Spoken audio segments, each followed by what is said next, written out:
Hello, everybody, and thank you for tuning in to the Liberty Report. With me today is Daniel McAdams, our co-host. Daniel, good to see you. How are you this morning, Dr. Paul? I'm doing fine, but I think our country's not doing so well. No way. Our foreign policy's in shambles. Yesterday we were hoping we could wish people a Happy New Year and peace and prosperity. Today things have changed a whole lot. You know, we complain a lot about Trump being inconsistent. You know, he's on again, off again, and he is. Everybody recognizes that, you know, especially like in Syria. You know, we're coming home, but put more troops in, that sort of thing. But I have to say one thing. Unfortunately, the one place where I wished he would flip-flop once in a while or totally change his policy, dealing with Iran. Yeah. He is steady on it. He said it in the campaign, and he's very loyal to Netanyahu and to Saudi Arabia and to his own instincts. So he just says that they are the enemy, and he never lets up. And it's not like he invented this. He's adopted it. But when I think back in the history that I can remember, all the way back to 1953, you know, that was when we sort of decided that we hated Iran. Yeah. And it's been systematic ever since. And, you know, the Shah finally gets taken out because of our positions being too radical. And here it is now escalating constantly. And, of course, what I'm referring to now where we have such a mess is these killings that went on the weekend. The major Iranian leader that came in, he came in for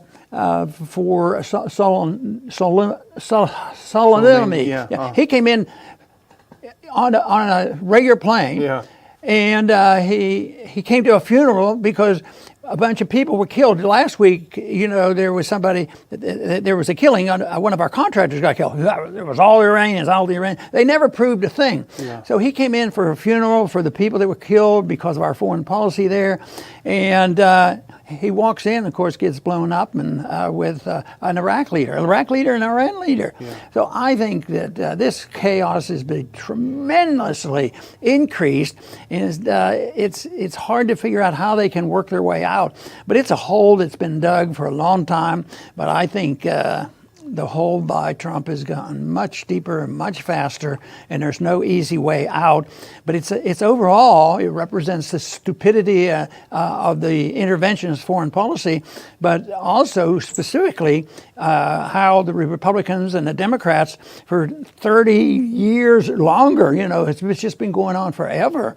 But in the last 3 years, though, it's been terrible, and it's led to this. And I think that the neocons must be cheering today, you know, that they're getting their way. That's exactly, you know, what was necessary. This Iranian leader deserved it with no proof whatsoever. And nobody's really on the air talking about, you know, maybe they have a just concern about the way they've been treated. Yeah, like they're totally encircled by nuclear bombs. They're not allowed to trade. We have sanctions on them. We try to put on all these penalties on them. And at the same time, it's all the Iranians' fault. Anybody get killed, the Iranians did. And they're the ones. Here we are out killing people that help get rid of ISIS. Yeah. So it's so chaotic and so ridiculous, and it's designed by individuals. Their only goal is to destroy Iran. And that's been going on too long, and I don't think it's going to happen. I think that one big thing that's happened, Daniel, I think is the loss of credibility, our credibility. You know, I think the empire is weakened, and that's probably going to be good on the long time. But this is a real mess, and it's going to be very, very costly. And this whole idea that our government is justifying going in and killing this Iranian is that they were committing aggression, and they were planning to kill American. And I don't think the evidence is very strong that they literally have caused the death of Americans, and that there was no proof and no concern that it doesn't look to me like they were marching in there with a plan and a strategy to blow up the embassy and kill a bunch of Americans. Once again, I think this mess has been based on lies. The lies are perpetual. The media is with them. And guess what? Can you believe it? But Republicans and Democrats basically agree with the treatment that we're giving Iran. And if there had never been a lie told about our involvement in Iraq, maybe we would not. We'd be on some shaky ground. But there's a continuous history of the Washington elites and the neocons lying through their teeth about Iraq to get us to go to war. From the babies being yanked from the incubators, that was all made up by Hill and Knowlton, a PR firm, to Saddam's mobile weapons labs, and he was going to send drones over to blow up New York. Lie after lie after lie. So our default should be they're lying again, because it's the very same people, the very same neocons. But the propaganda is so strong in the media. A lot of whoop, whoop, whoop, war footing. 99% of Americans had never heard of Qasem Soleimani yesterday. Now all of a sudden he is worse than Hitler. We all got to cheer because we took him out. Terrorism has been defeated. We finally defeated terrorism. But guess what? That's not how it works. And Larry Johnson, who spoke at our conferences last year, a former CIA officer, knows a little bit about this stuff and about this area. He has a new piece out this morning that I thought was very good. And he asked a simple question. What is the end game with Iran? This is the question Trump and his advisors should have asked before giving the green light to kill the head of Iran's Quds Force, Soleimani, and the head of Iraq's Popular Mobilization Force, Muhandis. Two senior military leaders assassinated like a gangland drive-by shooting at the Baghdad International Airport without any permission from Iraq. It's absolutely insane, and Johnson is right. To what end? What is the end game? Because you're mad? Because remember, just recently, Khamenei tweeted out, you can't do a blank thing to us. So maybe Trump saw it and said, oh yeah, well, watch this. So, but how does that work for Americans? That's the question. Well, the evidence is very clear that our invasion and taking over and remaking Iraq was an absolute total failure. But people will say, yeah, but we got rid of Saddam Hussein. Isn't that wonderful? Yeah. Well, it all depends on how you look at it. If you think killing a lot of people needlessly and ending up with total chaos in this country, it's hardly could be claimed as a victory. I mean, a couple of weeks ago, MAHDI had to resign, who was the prime minister, and it's just total chaos in the country.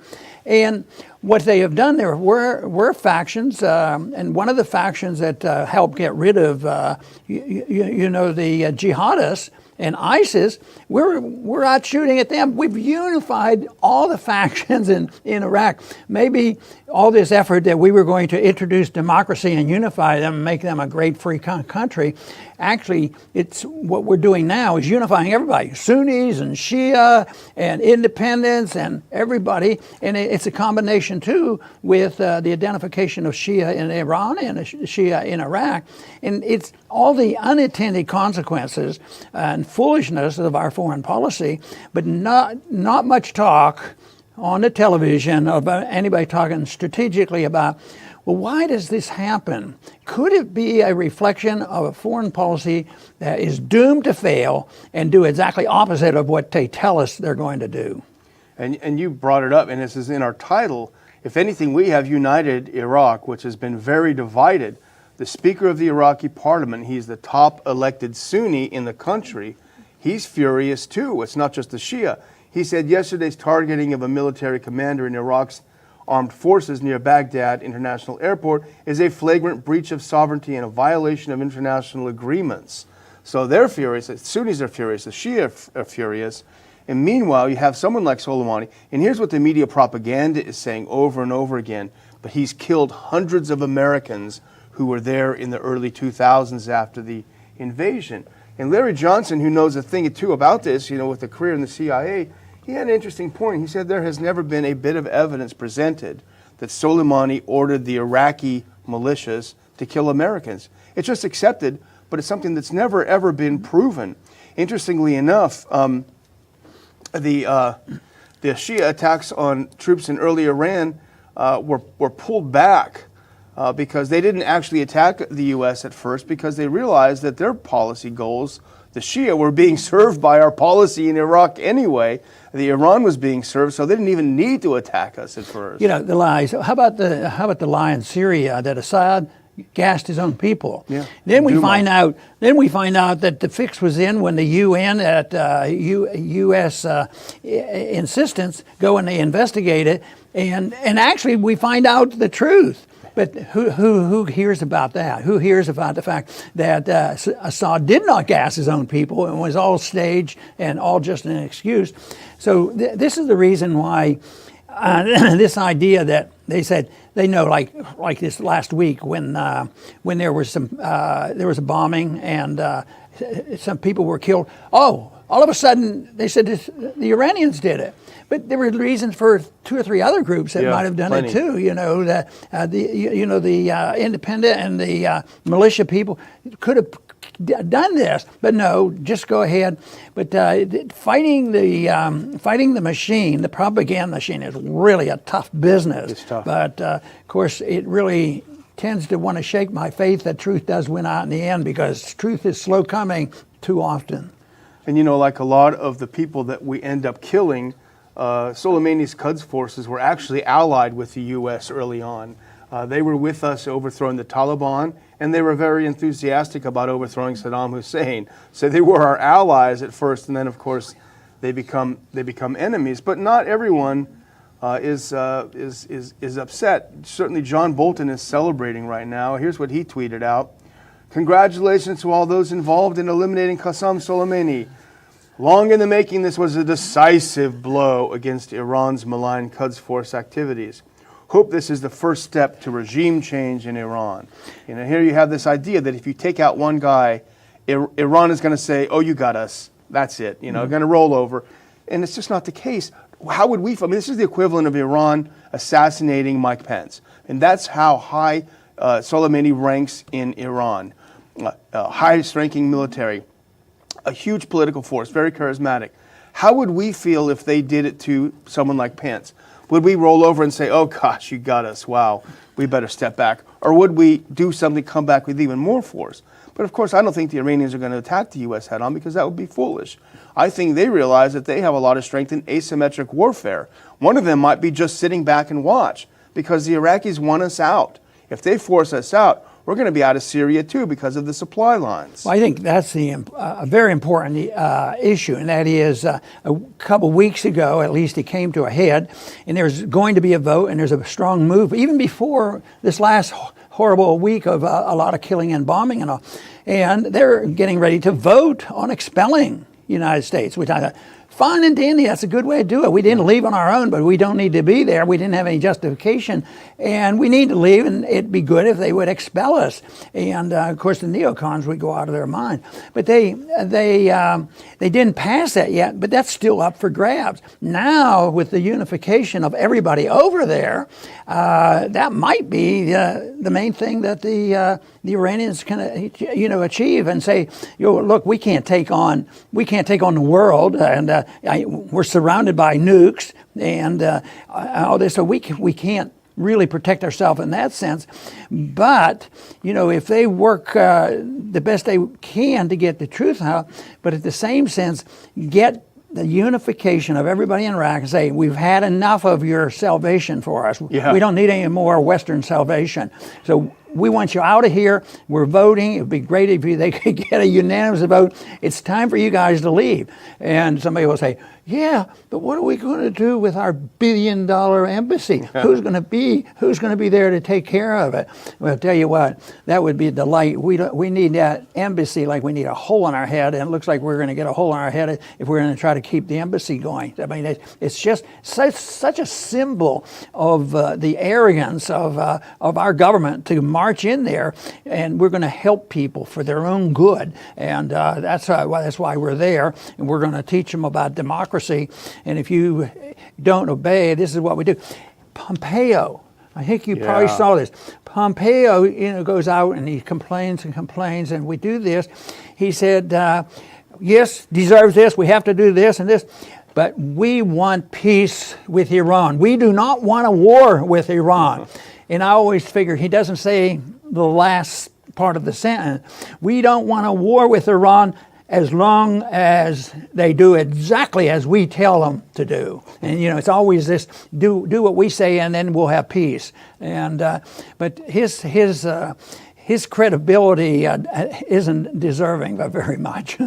If he doesn't want war, assassinating their top military leaders is not a good way of sending that message. Yeah, that's right. But Iran China and Russia had naval exercises just a couple of weeks ago. Our activity, our behavior, our actions in the Gulf are pushing these together. So if our goal is not to have a huge bloc allied against us, we're not doing a very good job of it. We're doing the opposite. Yeah, the opposite. And I was thinking, you know, if you wanted to impeach Trump, I think this would be a decent thing to do without any authorization from Congress. He sent a drone or a helicopter to assassinate a foreign political and military leader from a country with which we are not at war. We are not at war with Iran, technically, and he still killed the top leader. If that's not an abuse of power, a high crime and misdemeanor, I don't know what is. You know, isn't it ironic? He does that, and nobody's going to pay any attention to that. But if he has a phone call, they imply, well, he withheld foreign aid, which is absolutely illegal and unconstitutional and damaging, and they shouldn't get a penny. He withholds it, and they want to impeach him over that because it was a quid pro quo. What was he going to get from this? You know, this sort of thing. It's so, and all along in these last few years, I've said that's just a distraction. I'm convinced it is, you know, all that Russiagate business, because here it is, Trump's doing what the neocons want, and yet the supporters, there's too many supporters that will not pay any attention to looking at it even-handedly. If there is any kind of quid pro quo, it's probably Sheldon Adelson, who gave 20 or 30 million bucks to Trump, you know, whose obsession is with propping up Netanyahu in Israel. Yeah. So. But yeah, I was just going to say, you know, so look at it what it is now. This was a great, wonderful achievement. Then why on earth was the first thing that the U.S. said and Pence said and the State Department said, hey, if you're an American, get out of Iraq immediately, you know? Yeah, that was a statement precisely. I thought it makes a certain point. It is, Trump, we urge U.S. citizens to depart Iraq immediately. And I asked you, Daniel, I said, does that mean are soldiers American citizens? Yeah. They are citizens. Well, that's good. But of course, we used one of those quotes before because he keeps arguing that we should come home and get away from these things and not start. But, you know, as bad as the last administration was, Trump is working hard to surpass any intervention that they did before. Yeah, I think that's true. And here's a guy who was elected because he said our wars were stupid. He said explicitly, he said it to Bush's brother, your brother's war was dumb in Iraq, and I wouldn't do that. I would get out of there. This is what he was elected to do. And he's finding himself at the verge of two major wars, because if the Iraqis say leave, do they think the Americans are going to say, okay, you know, that's okay, we'll take off. So this is a major, major mistake on Trump's part. It's a major escalation. He may, if the Democrats had any sense, which they don't, he would have made the mistake that may have led to him not being elected. I mean, only Trump can defeat Trump. If the Dems had any brains, they could defeat him on this. Unfortunately, with Biden and Warren agreeing with all the propaganda about Soleimani, but then saying, but he should have done it that way. You know, he should have sent a note first or something. No, it's not going to fly. They don't have any real opposition to the war machine. And that's the real tragedy in Washington. Democrats, Republicans, media, neocons, left neocons, they all love this stuff, but it is coming back to haunt us. We can't keep assassinating people around the world without there being some repercussions. And sadly, those of us who are forced to pay for it all are the ones that are going to pay these repercussions too. Yes, and you know, the policy backfire, unintended consequences, false flags. It's very hard to figure out exactly what's going on. But what we're talking about right now is the coalition that has built and is an automatic consequence of our foreign policy. Many people are unifying now against us. I think our foreign policy is doomed to fail. I think the empire will end, and that's what we're starting to see. And this is going to continue because right now, like we've been talking about, if the Iraqis vote to tell us to leave, that's going to escalate things, but eventually that represents what people are thinking about, and there will be some sympathy someplace in the world for that. But the other coalition and the breaking up of the empire also invites economic concerns too. And you know, it's oil and gas and many of these things, but it's also financial. It's also the dollar. And those countries that identify and want to be friends of Iran, China and Russia and other countries like this, they are talking about an alternative. You say, oh no, it's impossible. The dollar's so strong it'll be never attacked. That's a fallacy too, because right now one of the problems with the dollar in the finances is there's too much debt. There's not enough debt. They run out of money for paying and buying repos in the morning, and they have to pump in tens of billions, hundreds of billions of dollars as emergency money. And right now, if this escalates like we say, they're already up to $1 trillion a year. It's going to go to $2 trillion a year deficit, and that's going to even push it further into a crisis that we won't be able to pay for this. So economically speaking, financially speaking, the dollar, and also militarily, we will be a paper tiger, I believe, when this time comes. In order to try to prevent that image shift from appearing, I'm really frightened about what Trump might do to show how tough he really is. And unfortunately, I want him to be more consistent. When he told us that he didn't want war, and I'm always hopeful that's what his true belief is, but it hasn't applied with Iran. And that's why people who care about peace have to join in the anti-war effort and pointing out that you can still be pro-American, pro-constitutional, pro-liberty by taking a position of non-intervention and support the cause of peace and prosperity.